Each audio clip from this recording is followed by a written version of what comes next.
I get this distinct feeling when I do comedy that I'm gonna throw up on my shoes. Your next comedian, the very funny, the very awesome Kathleen Nicosi.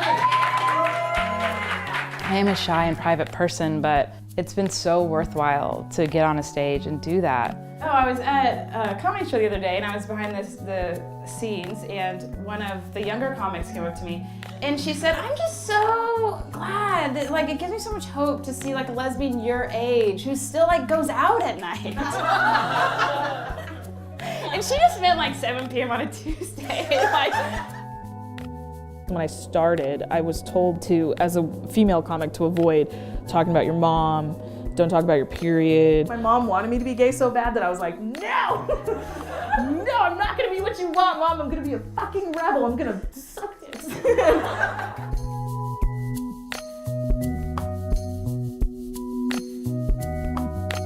I used to kind of shy away about talking about being queer on stage. You're really putting yourself out there. It's still a really hostile environment, especially if you are a woman or a person of color. I didn't know what part of me the comedian would kind of attack next. I hate women. The only reason I couldn't be gay is because I could never fuck a man. Because I could never fuck something that I respect.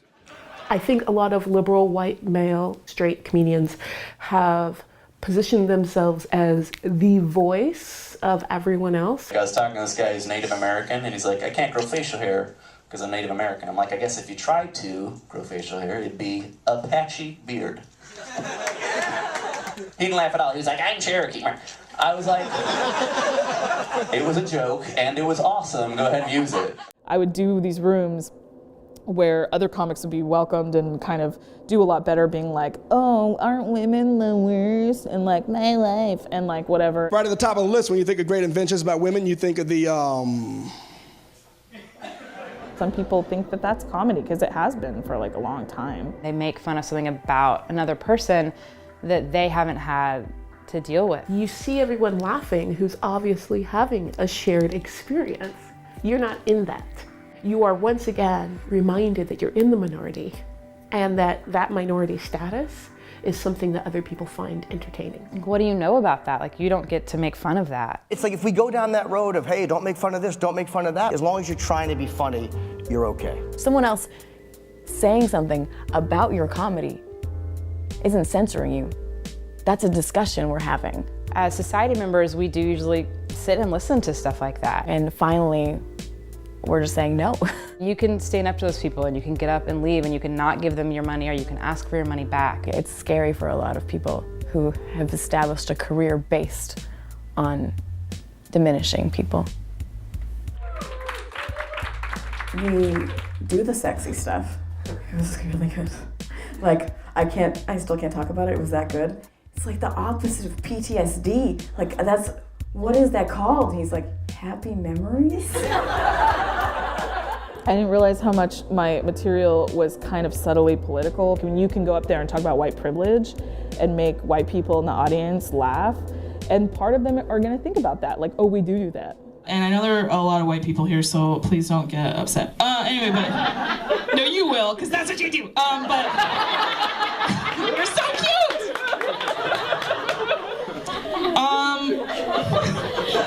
But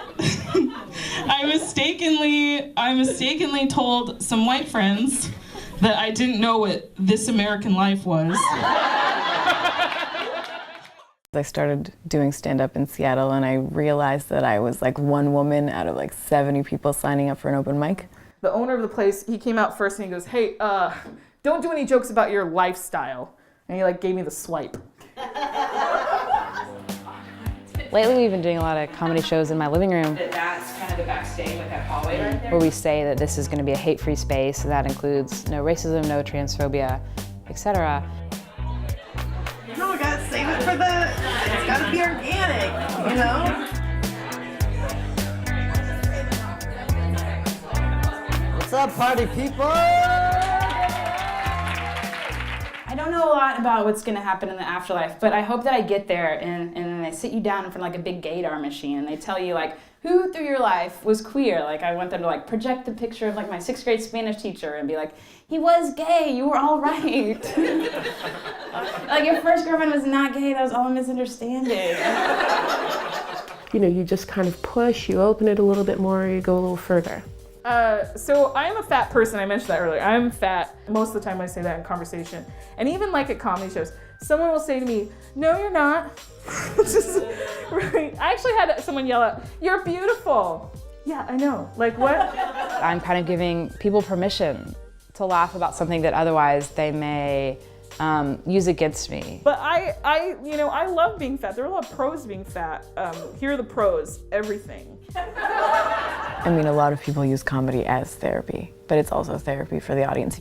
Being able to take an experience that was traumatic and like even societally traumatic for people and bring it to a place where you can talk about it and laugh about it.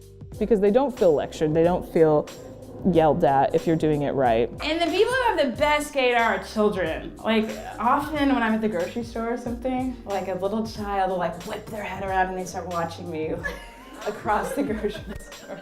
And it's like weird, I'm like, hey. And if they keep at it and the parent isn't looking, I'll mouth, you could be gay too. And it's like a gay agenda. What gives me hope is that even though, you know, a lot of these comedians are struggling like in obscurity, they're still just creating this amazing art. That's the whole point. The whole point is like, if you don't see what you want, you create it. We don't need to like constantly make fun of people in a way. That's not the only way to laugh. Half the time I'm just smiling when I'm up there because I can't believe that people are smiling back at me about these things that I tried to hide for so long. I'm gonna walk off this stage and you're gonna go on about your night and maybe you'll actually talk about this later. Maybe you'll actually talk about what it might feel like for me to be queer. Comedy can do that. You know, those moments where you don't know if you can breathe and then you find out you can because you're laughing. That's what comedy can do.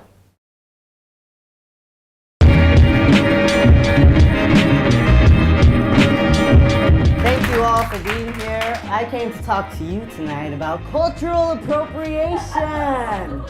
Don't you want to know when you look stupid? Dear Mom, I'm gay, so let's never talk about this again. Love of that.